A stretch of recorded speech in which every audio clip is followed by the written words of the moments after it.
Today, let's have a chat about getting the best out of your people.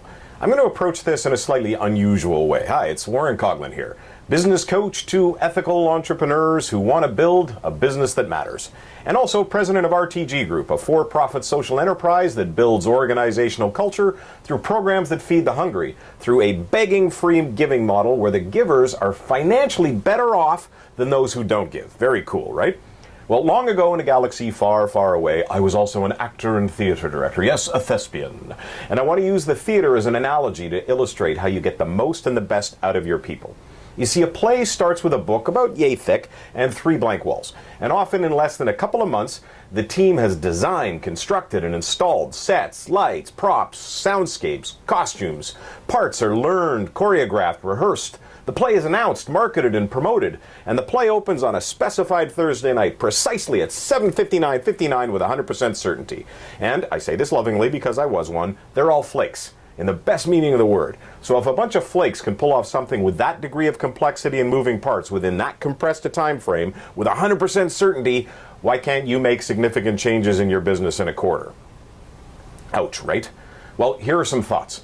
In a theater company, there is absolute clarity on roles. The person plays Romeo and that person plays Juliet. This person designs lights, that person is in charge of sets. There is no ambiguity.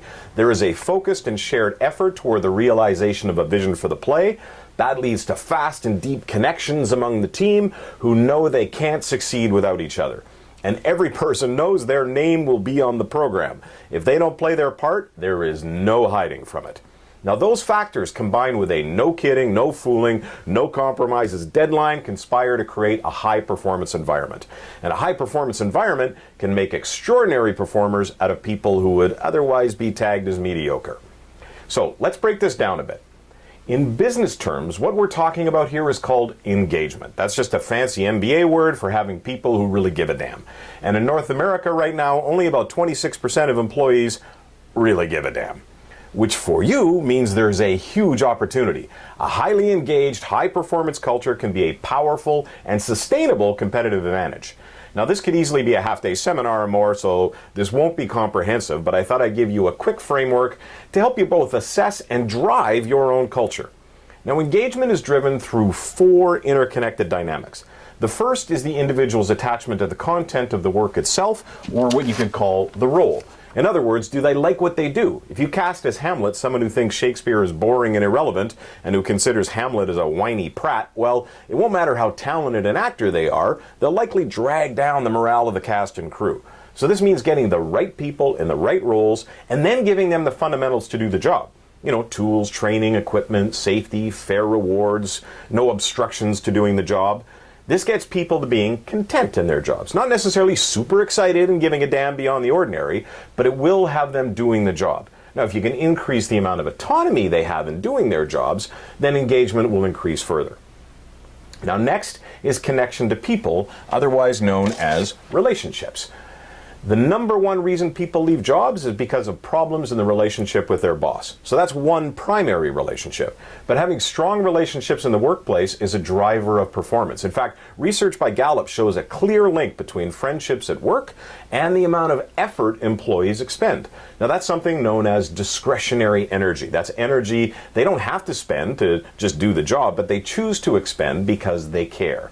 For example, women who strongly agree that they have a best friend at work are more than twice as likely to be engaged compared with those that don't.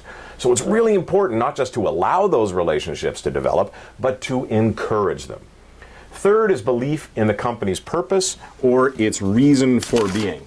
And that, of course, presumes you have one. A study from, I believe it was 2013, found that the single most important thing a company can do to galvanize positive change is to create a compelling vision and bold ambition. Express your goals and aspirations not only in business terms, but in terms of the impact you'll have or the difference you'll make in the lives of others. Just this morning, I listened to a business owner talk about their goals, and I helped her kind of reframe it as having a positive moral impact on how people treat each other. The clear shift in her and her teammate in the conversation from that positioning was really powerful. But it has to be more than a poster on the wall that no one refers to. It needs to be authentic and shared. Now, the last of the 4 elements is one that a lot of people in the field of organizational performance and team building and culture frequently skim over or overlook altogether. However, in my humble opinion, it is absolutely critical and is ignored at your peril. And it is connection to self-interest, or what they might call their return on investment. When I hear people going on about how all you have to do is share an inspiring vision for the future of the company and people will passionately follow you, I call nonsense. Let's face it, you do what you do because you think it will help make your life better, right? Well, guess what? Those who work for you are doing so for exactly the same reason. People need to feel that their own life dreams, or at least some of them, can be realized by remaining with your organization. If not, then they'll look elsewhere.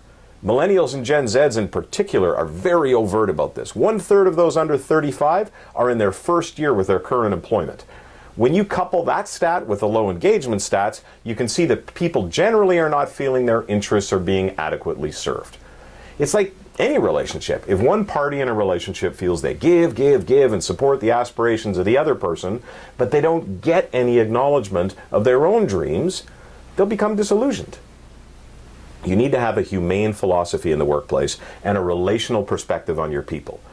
So when you have all four pieces in place, you're likely to have people who are inspired. And when you realize that an inspired employee is 125% more productive than a merely satisfied one, you'll see that it is much better to treat people as an asset on the balance sheet whose productivity you wish to optimize, rather than as an income statement expense you wish to minimize.